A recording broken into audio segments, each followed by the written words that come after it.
Morning, good afternoon, and good evening to my fellow chingus. Welcome back to another episode of Chimaek Hangout podcast.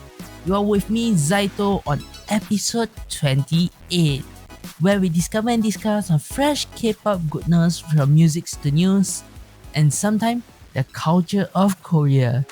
This show is recorded on 26th of November 2020. How are you all? Before I forget, do check out Chimaek Hangout on Anchor, Spotify, Apple Podcasts, and possible your other favorite podcast platform.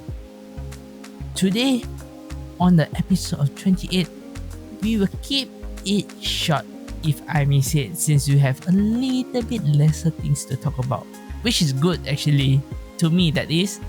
When we are talking about news, impactful news is lesser, which is good news. So before that, let's get into what we have for today. Today on Sizzling Music, we have Henry Radio, followed by BTS, Life Goes On. Next is NCT U, 90s Love, and lastly, GOT7, pre-release song, Breath. This is followed by weekly hot news and topics where we have K-pop meets fashion, confirmation of Armies Theory on Spring Day, and lastly, Grammy Nomination for BTS. Like I say, it's quite short. And lastly, we have a recommended variety, and for this week, we have a variety show for you guys to know about. Alright, so without further ado, let's get into Sizzling Music. So firstly here, Sizzling Music, we will start with Henry, which debuted in 2008 under SM Entertainment in the Chinese sub-unit of Super Junior called Super Junior M. He eventually left the group and the entertainment company in 2018 to open up his own studio called Henry Workshop. Currently, he joins his brother's company, which was founded by his brother, called Monster Entertainment Group. So far, we have seen him appear on Begin Again. Other than that, I do not see much from him other than a few songs and OST as well, which is very nice to listen to. As of now, it is obvious that Henry intends on following the footsteps of K-R&B soloists like Crush and Dean, but I do say it feels like it's such a waste to neglect the variety range of skill that he has as a musician actually. I don't think this style as a kind of radio itself is a good fit for his charm, and the new song itself shows that perfectly. Why so? The music video and the lyrics feature represents his ideals and depicts Henry's journey as he longs for perfection and strives to achieve his goals. Well, in an interview, Henry said, "I wrote it while thinking about my memories of the past, who I am now, who I was in the past, and who I will be in the future." However, I'd like to point out, what the heck is with that CGI in the MV? The shots and the edit was nice, but the CGI, oh my goodness gracious, I go. And this is why I say it isn't a good fit for his charm at all, as another factor, because the song itself is a good mix of English and Korean, but at some points it feels forceful. It feels so forceful that I can say it is a kind of moody, relaxing pop songs that does nothing for me. I get why it will be an appeal as a soloist who are eager to show off emotion of their vocals, but as a listener, I find the whole thing quite dull. That's one reason why I say it doesn't fit, as I mentioned earlier. Radio takes about every turn, or should I say every flow I would expect without the ups and downs that what I'm looking for in K-pop. It's very, if I should say, Western Pop 101, which is the last thing I'm looking for when it comes to K-pop. It's might as well as Henry just go into the Western Pop instead.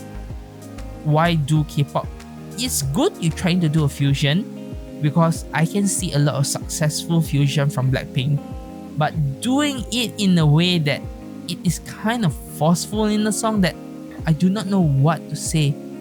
His talent was not bloom or blossom inside this song at all. As we said, Henry is often referred as a musical genius. We see a lot of time in Begins Again 4, and as a multi-instrumentalist, he currently has the potential to craft something really dynamic. A dynamic pop song, a dynamic ballad, something very, very special. It's bluff. Radios opts for such a tenor instrumental that I'm thinking that this is maybe something much more directed by the company instead of him himself. The teeny beats brings nothing new at all to the composition of the music. So I will say the chunky sing bass hint at what this track could actually become if it's given a much more daring arrangement to it, a bigger flow, a nicer flow, maybe a bigger range within the singing instead of just ups and downs, basically the turns that are expected. Maybe a flow that will be nice. Instead, the song feels like it's stuck on the same gear only. Its best moment that I can say for this is when the production stripped back to the focus of Harry's vocal and the piano. That was the nicest part. But this does not occur nearly enough at all in the song, which I find it quite dull, as I mentioned earlier. Dull and skin. This is very, very average. So, you may be wondering, why am I still putting this song in? Because up until the end, it is still an average song. It is still good enough to listen to, because some part of the song still will stuck in your head some way, one or another. So as a total, the rating I give it is 7 out of 10 for the overall songs. Where are the missing 3 points? Well, to give you guys simple, first, it is dull. Second, what the hell is with the MV? Third, is pretty much a Western Pop 101. These are the 3 points that I pointed out earlier is where the missing. But the lyrics itself is very meaningful. It's talking about himself, his journey in the past, present and future, which I recommend you to listen to if you need some inspiration. But I will not expect you to listen to it a lot of time, or should I say often. Alright, the next song, one of the awaited song, which is BTS, debuted on 2013 under Big Hit Entertainment, had a total of 23 music show wins for previous song Dynamite, and not to forget gained Bongsang and Daesang awards between 2019 and 2020. Among the multiple awards that they have gotten within these 2 years. Talking about BTS, seeing how long BTS Dynamite has endured the global chart, I mean, it shouldn't be a surprise. In many ways, the track was a slam dunk before it is even materialized in the past. A glossy, trend-friendly pop song with a wide appeal. The song bright energy and catchy groove are subtle welcome in 2020 with the current dull year where most of us are getting locked in the house, or basically it's a restriction on us to stay in the house. Alright, if Dynamite is a representation of a shining bubble of distraction, I will say that the newly single Life Goes On brings us right back to the reality. BTS this time targeted with this song with a latest COVID related track from a big hit artist, offering a consolation through a hip hop pop. As a main track, Life Goes On is more harsh than what comes to expect from BTS. BTS are on a level now where the very word of a comeback builds hype, actually, to be honest, right? Most of you will agree. When you hear BTS comeback, you will have a certain level of expectation. And I can say, they promoted Ballad before, but Life Goes On is not a second Spring Day, which is a song that I can define as a fine wine as of currently. Why so? The melancholic refrain fits the song's aim, but never really builds anything on it. It's just a flat on, where the best moment of the song is during the verse, which recall the less polished appeals of the group older works actually. When we compare with the newer and the older one is much more rocky, funky, and it's much more artistic in a way. As of right now, most of the songs are that track in a certain way. For the current song, it's a little bit underwhelming compared to the previous Ballad Spring Day to be talked about. And I will say this, probably I'm just too jaded. But while the sentiment behind Life Goes On is admirable, the delivery feels lack of originality. This extends to its sound and structure, which climax in kind of a sway along, sing along that has become a very common thing in pop music for decades. Then we have the MV with a theme of vlogs and our new Normality live mix-in, which could be related by most even if you're not a K-pop fan. But I feel sad on the part where they look at the stadium like they have an urge to do concerts that all of us K-pop fans want it to happen as well. So the only star in here actually is the MV for me. With the MV, it blossoms up the song. And without the MV, I think this song is pretty much a common staple of K-pop music, which has been going on for decades, as I mentioned earlier. Same goes for the lyrics, which start with a declaration of, even in the face of this new normality, our life goes on, and impart a message of healing to fans and to the whole world. Stay strong. This thing will go away or it will pass. So stay strong. Live with what you have now. And yeah, that's pretty much how it was actually written, and that's how I can understand for the lyrics in a summary. However, it feels too indefined. In much better words, a series of remarks instead of something more unique and specific and satisfying. But I do say listeners receive comfort in many ways, and Life Goes On is a guarantee to connect with many fans on a far deeper level than it does with me. Why so?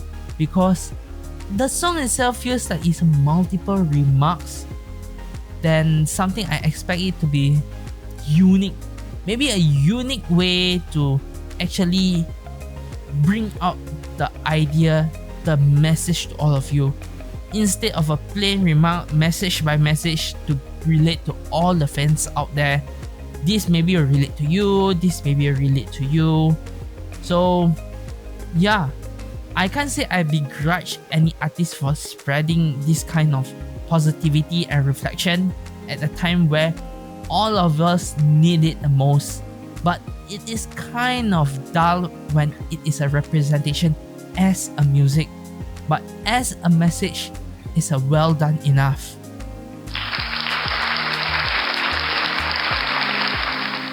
So with that, I will give a rating of 8 out of 10 for this song. As I mentioned earlier, the reasons why I'm cutting out some points as mentioned earlier. So with that, we will get to our third and last song for part 1 with NCT U, or should I say NCT, debuted on 2016 under SM Entertainment. The group consists of 23 members as of September this year 2020, and as of the currently updated status, there are a total of 4 different subunits, and with their 3 music show wins for their previous song Make a Wish under NCT U. They have already won multiple Bongsan Awards for 2019 and 2020. These include those from subunits as well. So who do we have for NCT U this time? We have Ten, Winwin, Mark, Jino, Hye-chan, Yang Yang, and Suchang. And talking about all of these, with their latest additional member, oh my goodness gracious, Son-chan, netizens are going crazy with how handsome he looks. With 23 members occurring now, with another addition here, the visual, ooh la la, I can say, wow, amazing, amazing. Inside 90s Love, he's in the MV, his visual, a lot of netizens just put out their message, they're falling in love. It's hard to ignore when he's on screen, to be honest. Even for me, it's very, very nice. And I would like to point out his ability of rapping, it's somewhere at the top, to be honest. It's just that, well, let's get into the music before I talk on. The song itself executed a neutron, basically a new retro vibe with a fun upbeats, groove drum, and a strong bass line. The lyrics itself is representing about remembering and reinterpreting past memories, because the precious thing in the past have value that transcends space and time, is what's the meaning of the songs. That's why they are making it 90s love retro style, with pretty much them playing ice hockey as the MV itself. With this, the song thrives on a much more authentic throwback sound, but the star of the show was tight, catchy pop hook. In a contrast, 90s Love feels a little scattered, where the hook is more chant than the chorus, which also an authentic recreation of its source material. The problem is that none of this result in a song that particularly catchy or impactful itself. The song has great energy, don't get me wrong, but once the track has finished, it doesn't feel like you listen to something new. It feels like you're listening to something much more, I can say, common. It's not what I call a new SM classic, to be honest. Like much of the album, 90s Love is too slight, a fun diversion, rather a big moment, I could say.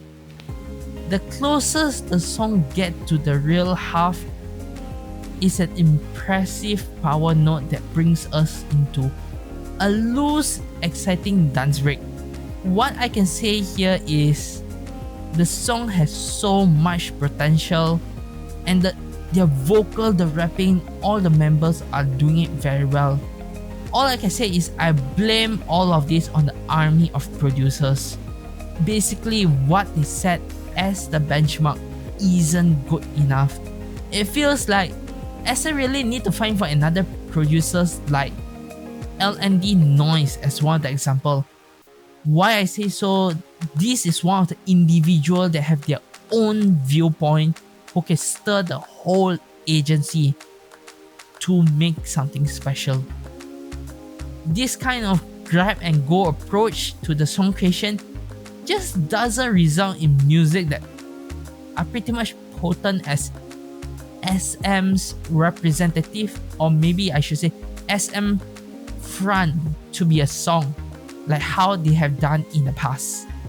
Whereas the MV sticks to the origin, where it's a simple and pretty much a simple transition are looking normal MV.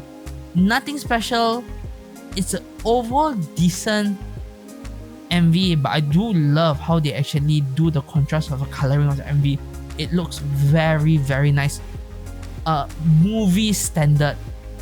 So as an overall, the rating I'll give 7 out of 10 for this song itself, and the MV and the lyrics. The lyrics, I'm impressed. What I'm not impressed the most is the song. It is scattering that I can point out so many bad things if I need to deep dive into it. And one of the main thing is it is so scattered that which part we should focus on is put on more on the chanting, as how I said the chanting and the chorus earlier. So overall, it is a 7 out of 10 for this song, which is kind of bad and it is kind of good at the same time. The average way, I should say. That's all I have to say for NCT U. We shall go for a short break here and see you guys on part 2. Let's go. Hello guys, like what you're listening to? Please do follow us on our Facebook, Twitter and Instagram page. Links on the description, and let's move on to part 2.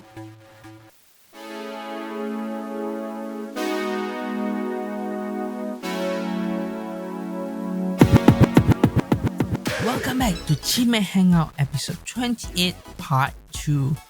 Right now we'll be going back into our Sizzling music with our last song, GOT7. Debuted on 2014 under JYP Entertainment, won a total of 3 music shows for their previous song Not By The Moon, and the group have won several awards for 2019 and 2020 like Daesang and Bosang Awards, to name a few, under several categories that is. Alright, talking about GOT7, which they will return with their new 4th full album in a few more weeks that is. But for now, we are treated with this pre-release track Breath, which pretty much express the emotion of fateful encounter turning into love through its lyrics. And to be honest with you guys, this song itself is actually composed with the reference from the group as well from the fans. And I'd like to say, like most of the album, this song is self-penned. In this case, it is a self-composed by the member Youngjae.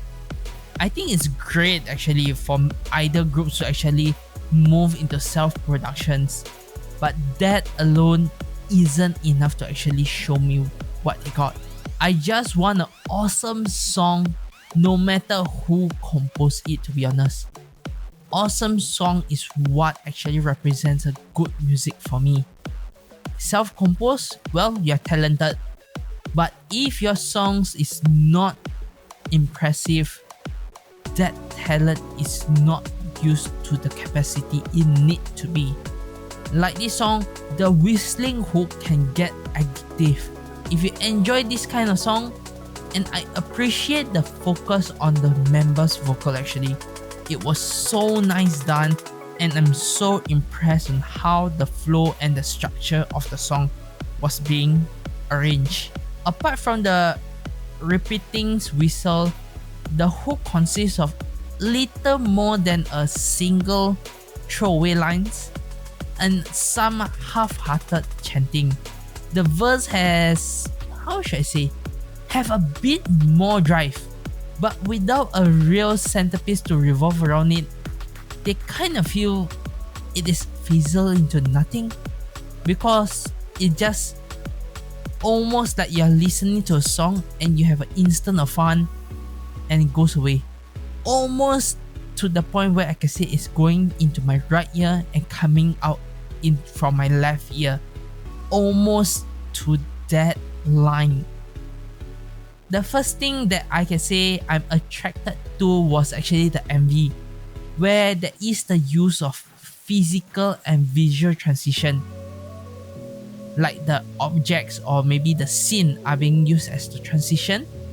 But the downfall is those other simple transition seems to be redundant. Between like the change within one member to another wasn't done really properly. It's pretty much they just cut through on it, especially after the 2 minutes mark of the MV, which for me lowers the quality of the MV from what it truly could be. That's as much as I can say.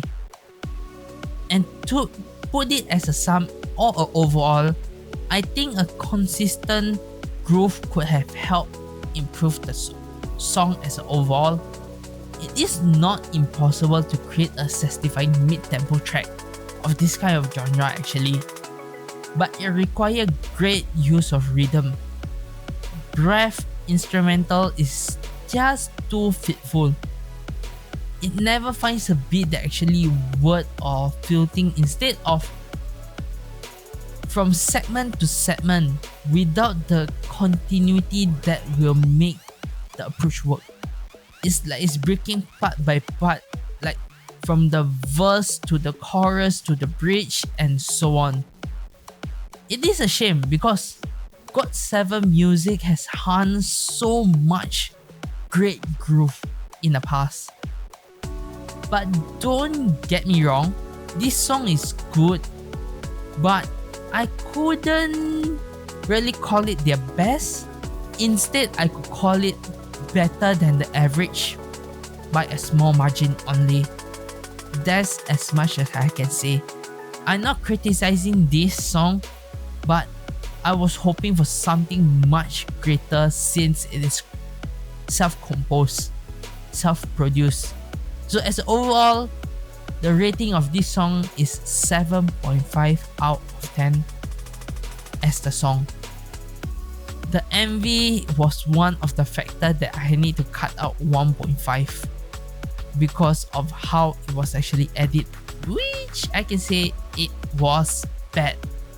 So with that, we have already listed out 4 songs here, and with the number 1 song from BTS, followed by 7.5 from GOT7, and lastly we have a draw between NCT U as well as Henry. With that, we shall listen to a little bit of sneak peek from BTS new single.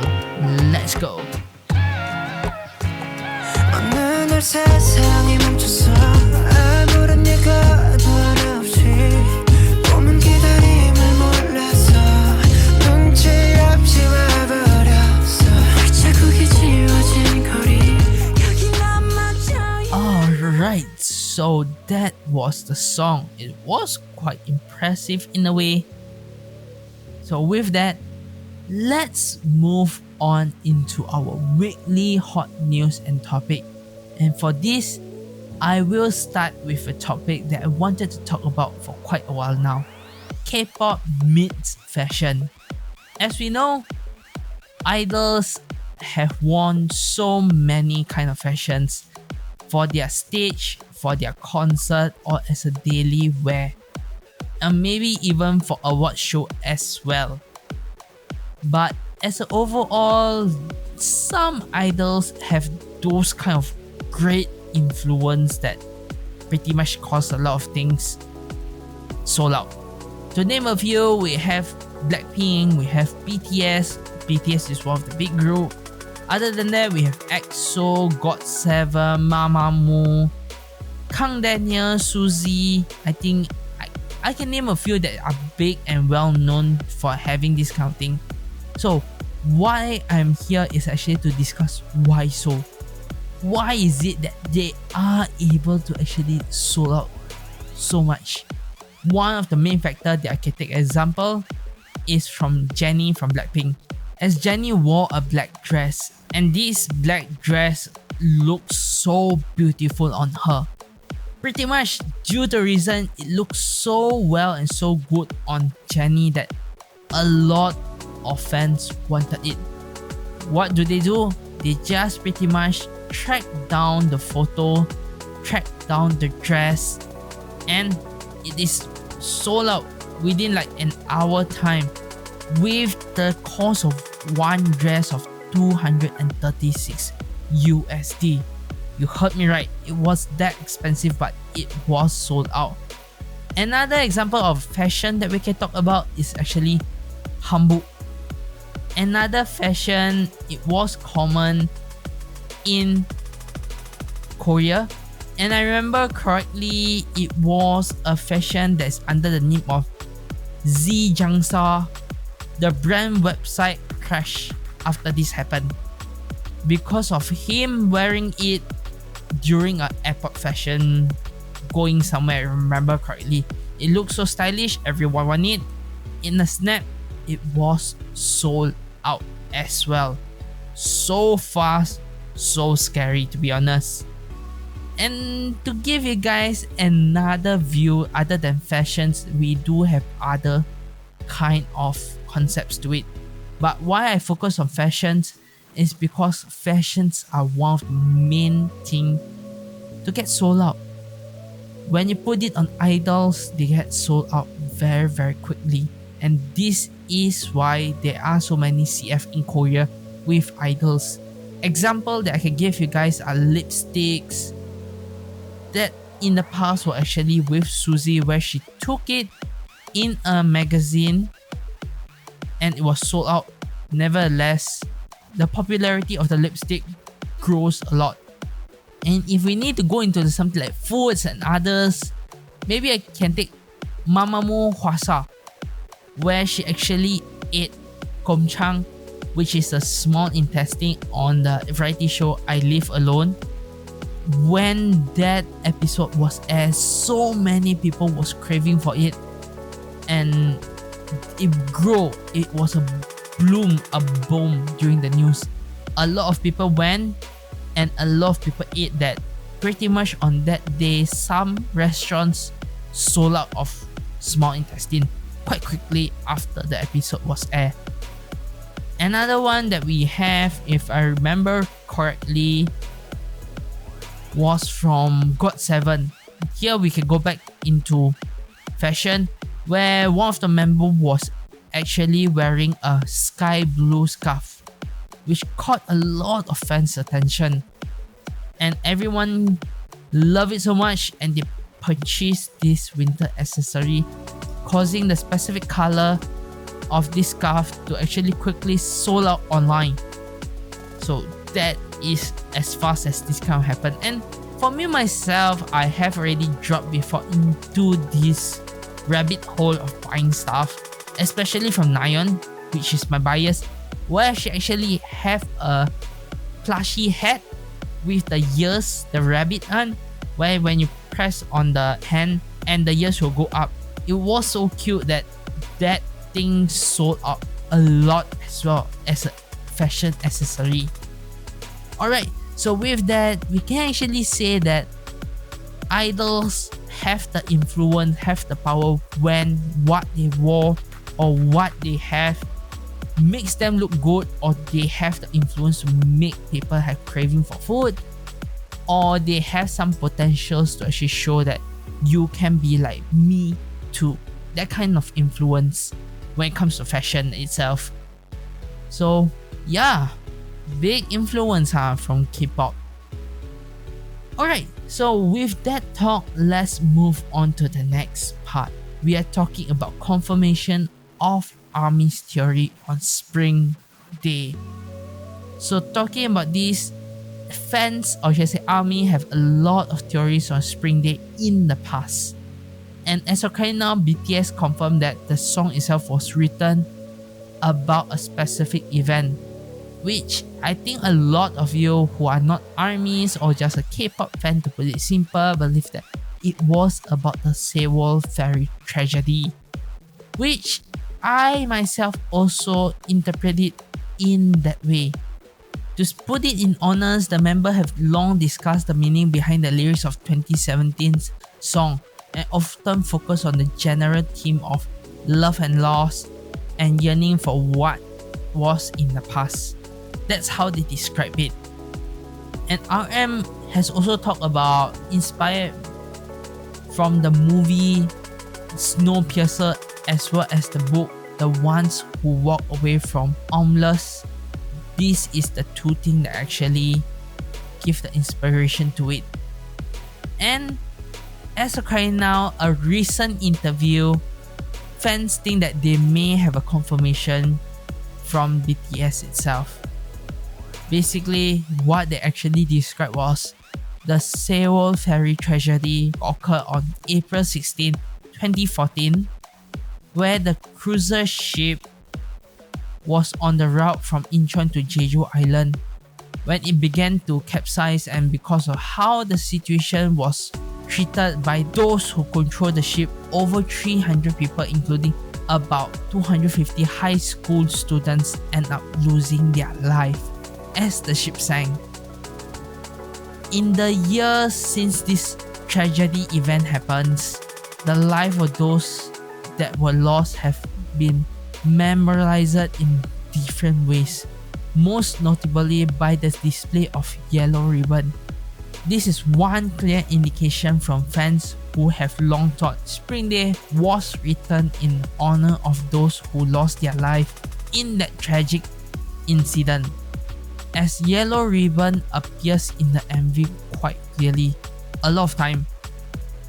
If you haven't seen it, try to re-watch. You will see yellow ribbons a lot, and there have been other hints that fans pretty much theorize suggest that the MV was about the incident as well, such as the pile of clothing and the shoe wash up on the beach.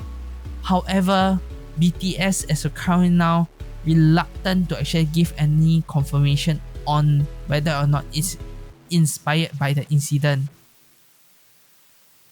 All they said was actually it is about a sad event, as you said, but it's also about a longing.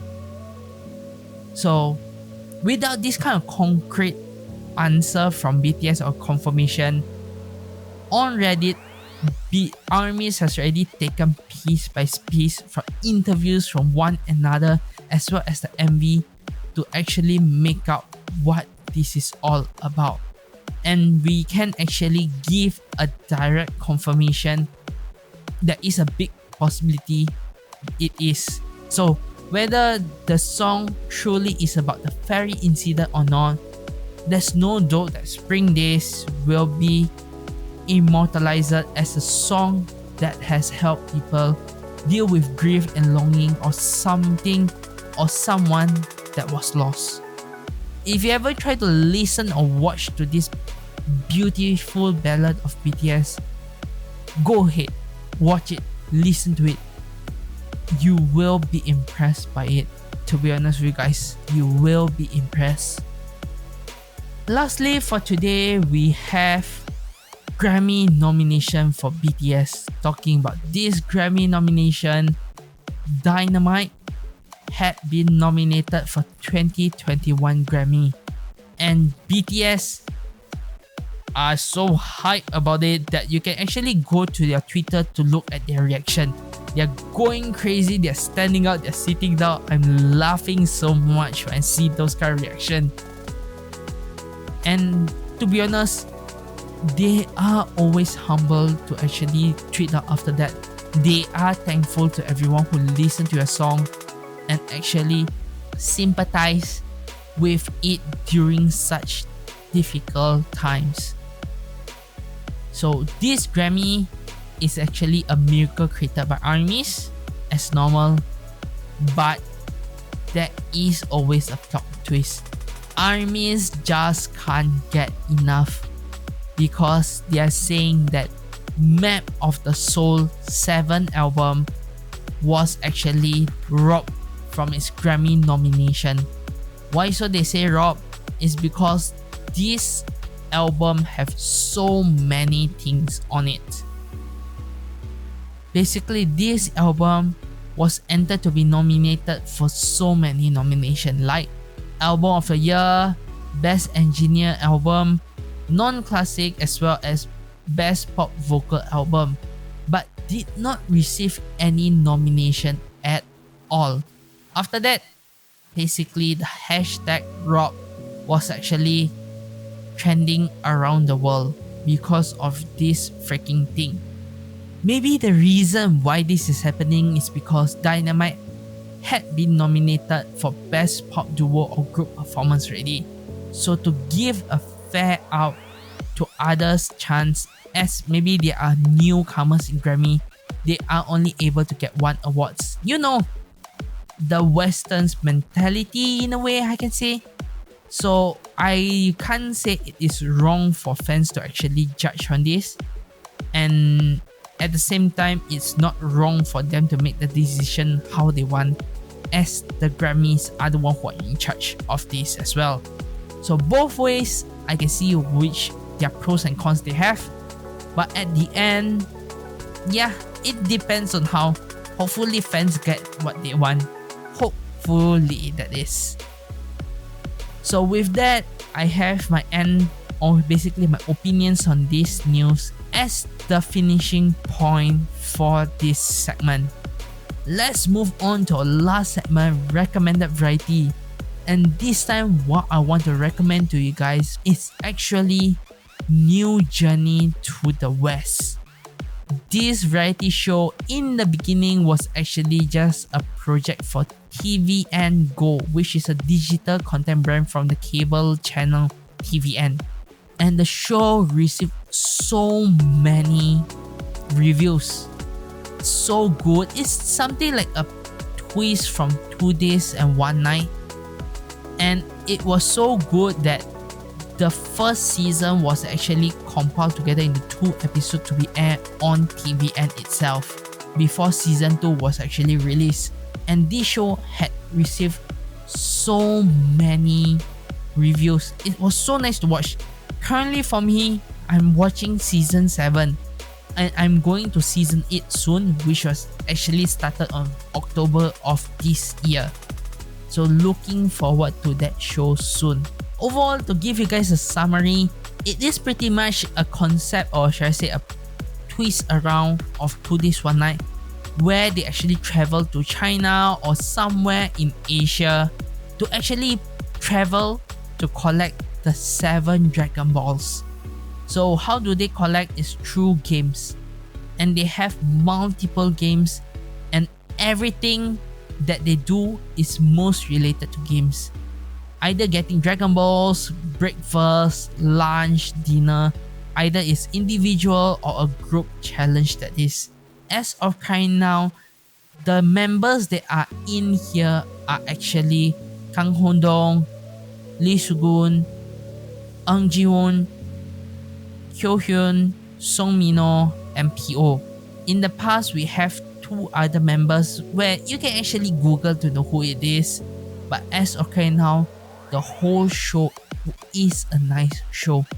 And I'm hoping to watch more of this since this show has already gone to season 8, which is still good enough to watch. If you are someone who wants something like Running Man and something a little bit fusion with 2 Days One Night, I think New Journey to the West is a perfect show for you. Alright, so with that, I won't give you guys any more teasers. You guys can watch it. There are so many funny characters that they actually re-act out. Like basically, I give example, since this is called Journey to the West, we have a little bit of Dragon Ball and basically the classic Journey to the West. We have the Monkey King, and you know which I'm talking about. So with that, I shall end today's podcast here. Like usual, I'd like to give you guys a little bit of teaser from what we have for next week. So for next week, I can guarantee for you guys we will bring back Chungha. It's been a while we are waiting for Chungha, and Chungha is finally here with her first studio album. look forward to that song because it's coming soon. So, like usual, like this video and subscribe to the channel if you're watching from YouTube, and follow us on our podcast platform. Lastly, be excited and challenge yourself as everyone's timing is different when it comes to dreams. Annyeong guys, and see you guys on the next podcast.